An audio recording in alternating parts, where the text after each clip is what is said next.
The big banks are widely tipping a second straight interest rate hike when the Reserve Bank Board hands down its decision this afternoon. Uncertainty surrounding the Middle East conflict and the global energy price jump will no doubt play a big part in the RBA's decision, with inflation now expected to rise beyond 4.5%, according to Treasury modelling.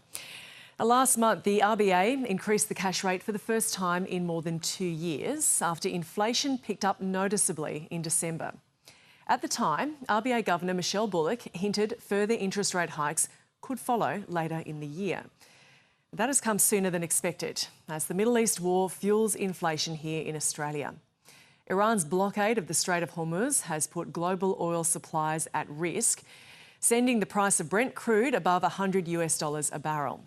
Supply concerns have seen fuel prices skyrocket here in Australia, putting pressure on inflation.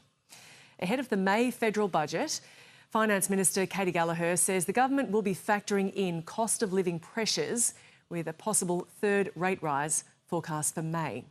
The government will always make those budget decisions based on the economic circumstances of the time. Obviously, there's a fair bit of uncertainty and volatility, particularly in the global economy, based on some of the events in the Middle East, the conflict in the Middle East. And so, that presents some challenges, but we will always make those decisions made on, what we need to do for the current situation. If there is another interest rate increase, it will hit households hard, and that's why the government's focus will always be on how do we help with cost of living and how do we finalise and put those finishing touches on the budget that will be handed down in May.